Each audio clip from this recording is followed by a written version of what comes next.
I gotta honestly, I don't know why those provisions are in the bill. I don't think they get anybody anything. If you possess excess marijuana, it's excess, it's subject to Well, civil violation, and criminal law, it's subject to forfeiture.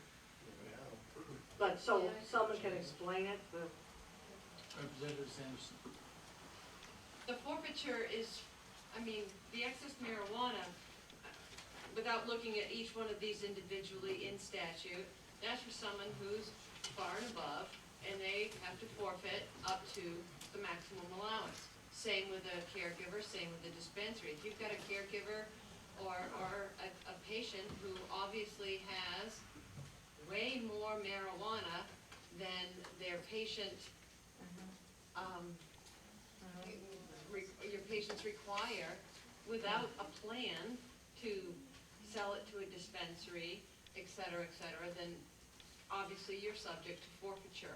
Sure. So, so you want, they're not going in the bill. They, no. those are staying. Stay. We're in agreement. Okay, all right. We talked this over last night about what is the effect of this, because you're still subject, the person is still subject to criminal law. Well, you guys agree. And you're, the caregiver, the person is still subject to forfeiture or whatever. Okay. Okay, 1462. Okay.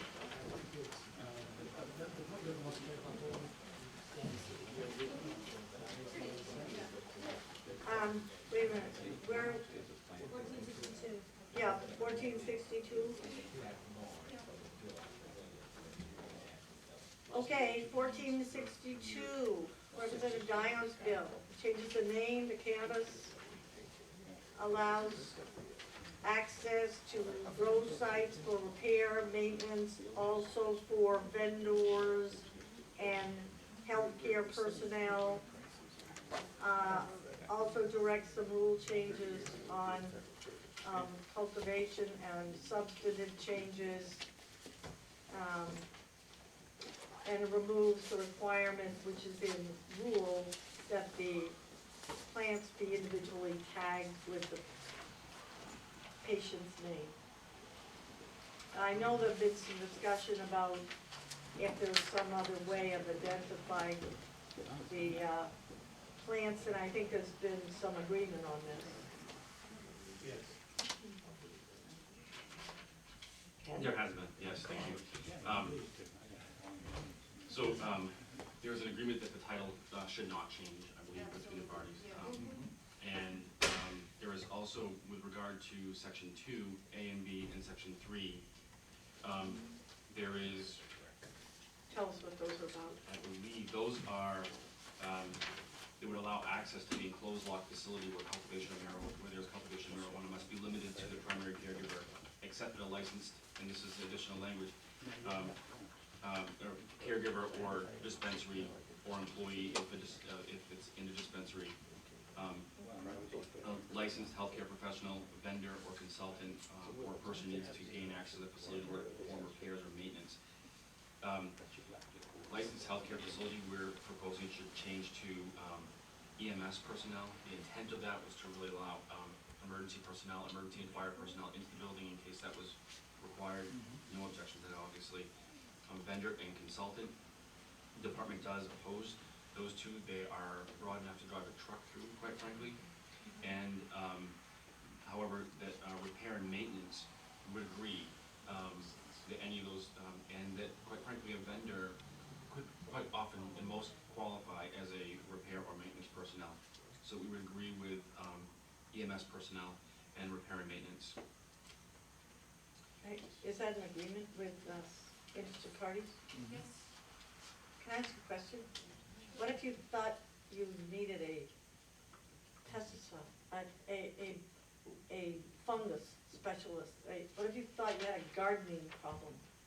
That's not an issue? It's maintenance of cultivation. Okay. Great. Can I throw a question? Elected officials.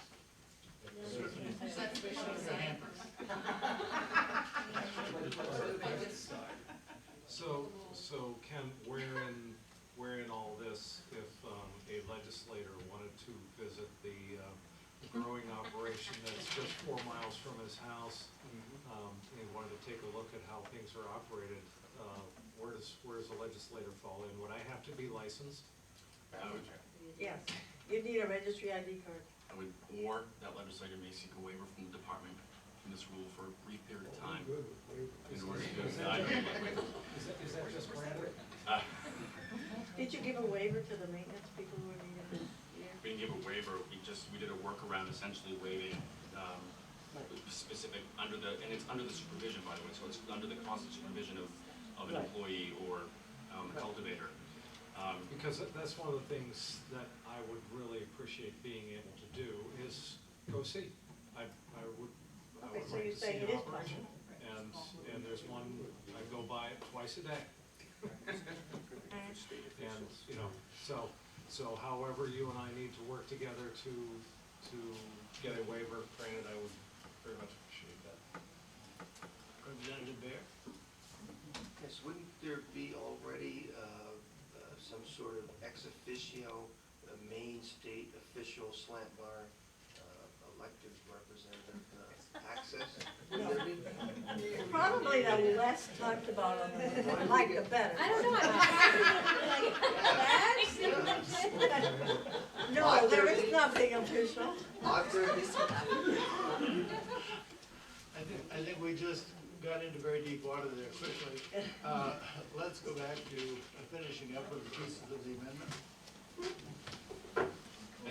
I misspoke a moment ago, I also think that, we can add, to repair and maintenance, we can also add the word construction in the event that some construction is necessary, so construction, repair, and maintenance, I think is,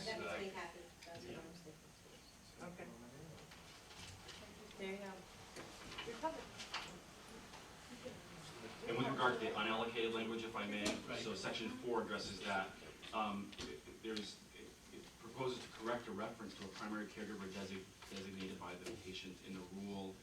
The department has not been made aware of which rule is being referenced, so we have no position at this point. We don't know what language it's Oh, referring to. Ken, I am so glad you asked me because I spent so long finding it. Okay. At the bottom, page 27 on the yellow. It directs, on the far right column, directs amendment to the current rule. You guys really have a talent for this too. 6.4.1.1.2 in the requirements for dispensaries, which mistakenly refers to designation of the primary caregiver, when the correct wording is designation of the registered dispensary. The department has no objection to that change. Does that need to be in the bill? That's a rule change, I believe. Can you just say that you'll do it?